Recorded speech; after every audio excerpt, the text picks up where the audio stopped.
E aí, pessoal? Hoje o nosso papo é sobre inteligência artificial. Mas calma, a gente vai fugir um pouco do hype, sabe? O foco aqui é outro: otimização, estratégia e o que de fato vai moldar o futuro que a gente está construindo agora. Vocês estão no Compilando o Futuro, que chega até vocês com o apoio da MS Tech. A nossa missão aqui é exatamente essa: tentar trazer um pouco de clareza para toda essa complexidade da tecnologia.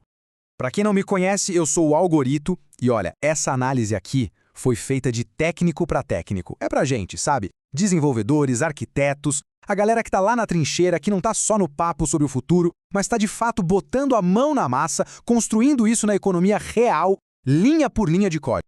Beleza? Então qual que é o nosso plano de voo para hoje? Primeiro, a gente vai falar do foco estratégico.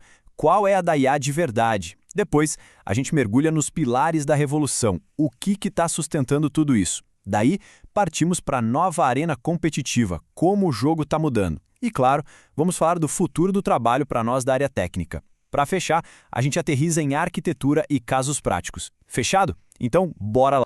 Então, para começar, a primeira coisa que a gente precisa virar a chave na cabeça é o seguinte: esquecer um pouco essa história de disrupção que está em todo lugar. O papo agora é intenção. Onde a IA realmente brilha hoje não é, sei lá, inventando uma nova roda. É pegando a roda que a gente já tem e fazendo ela girar muito, mas muito mais rápido e melhor. E para a gente conseguir fazer isso, tem uma distinção que é fundamental. Pensa assim: de um lado, você tem um modelo de negócios. É o que você vende, a promessa que você faz para o mercado. Tipo um escritório de advocacia que vende segurança jurídica. Do outro lado, tem um modelo operacional, que é como você entrega essa promessa. E é aqui que a mágica acontece. A IA não precisa necessariamente mudar o que você faz. Ela pode, isso sim, revolucionar o como. O escritório não deixa de vender segurança jurídica, mas agora ele revisa contratos, sei lá, 40 vezes mais rápido, com uma precisão que um humano não conseguiria. É aqui, nesse como, que está o...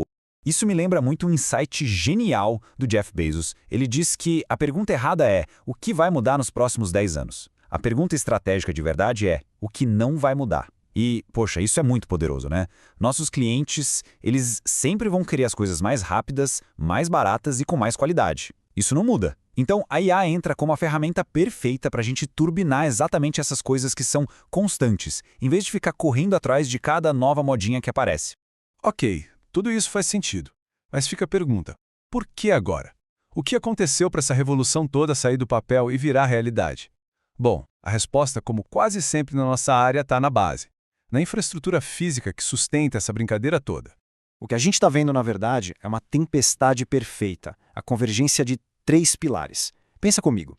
Primeiro, processamento. A gente pulou de CPU para GPU e agora para NPU, TPU.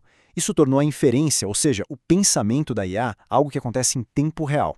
Segundo pilar, armazenamento. A gente saiu do HD para o NVMe e agora a grande virada são os Vector Databases. Com eles, a gente busca por significado, não só por palavra-chave.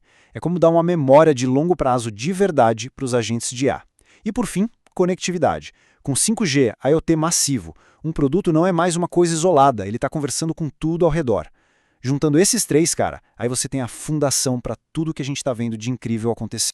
E quando essa infra toda está no lugar, aí o jogo muda.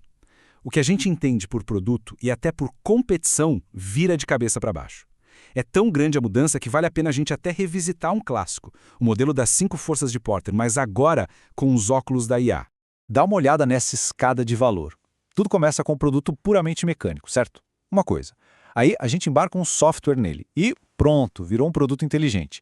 O próximo passo, conectar. Ele começa a gerar telemetria, a mandar dados. Quando vários desses produtos começam a conversar entre si, opa, a gente já tem um sistema de produtos. E o topo da pirâmide é quando esse sistema se integra com ecossistemas externos, dados de mercado, de clima, o que for. Aí a gente tem um sistema de sistemas. Percebe? O valor sai do metal e vai para o código, e depois para os dados. E é a IA que funciona como um motor para subir essa escada. Tudo começa com o básico, monitoramento. Os sensores coletam os dados. Depois, a gente sobe um degrau para o controle, que é poder atuar com base nesses dados. A coisa começa a ficar séria mesmo na otimização. É aqui que entra a manutenção preditiva, ganho de eficiência, o ROI começa a gritar. E o nível final, o sonho de consumo, é a autonomia. É quando o sistema se vira sozinho, opera e se adapta sem ninguém precisar encostar um dedo.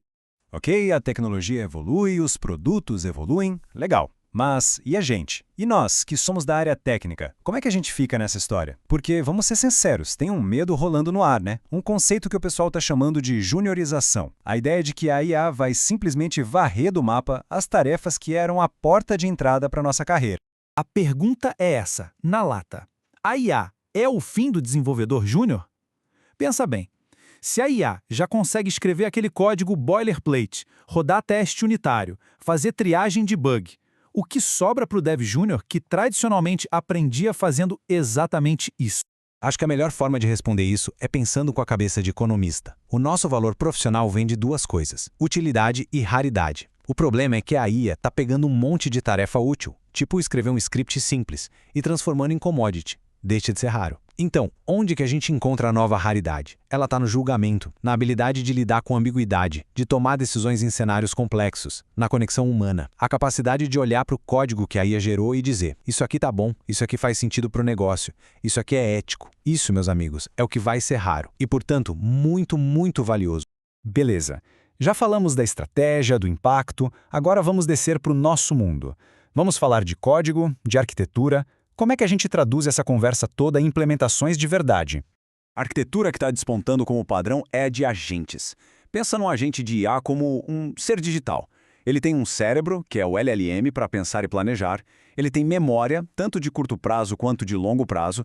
Aqui entram técnicas como o RAG, para ele poder consultar uma base de conhecimento gigante. O mais importante, ele tem ferramentas. São as APIs que ele pode chamar para agir no mundo real, tipo mandar um e-mail ou consultar um CRM. E por fim, ele tem a capacidade de planejar, de quebrar uma tarefa complexa em passinhos lógicos e executar um por um. E a forma como a gente interage com esses agentes também está virando de ponta cabeça. A gente está saindo daquela interface estática, cheia de menu e botão, para algo chamado UI generativa. O que é isso? A interface é criada na hora, em tempo real, pela própria IA, com base no que a pessoa quer fazer. Alguém pediu um relatório de vendas, a IA gera o gráfico ali, na hora. Pediu para cadastrar um cliente, ela gera o formulário. Pensa no impacto disso. O custo e a complexidade de desenvolver front-end podem simplesmente despencar. E aqui a gente vê a coisa na prática, o impacto real no dia a dia das empresas. Olha só, documentação, em vez de escrever tudo na mão, a IA extrai os requisitos. Resultado, time to market é muito mais rápido. Gestão de CRM, chega de preencher formulário. A IA captura os dados sozinha, por voz. Resultado, a qualidade dos dados vai lá para cima. Atendimento, ao invés de fila de espera, um agente resolve na hora. Resultado, custo por ticket, lá embaixo. Análise de contrato. A IA acha as cláusulas de risco. Resultado, risco mitigado. Em cada um desses casos, não é mágica. É um ROI claro, amarrado num KPI de negócio. É isso que importa. E só para deixar claro, toda essa nossa conversa aqui não saiu do nada, né? Ela é toda baseada em uma série de estudos, de artigos.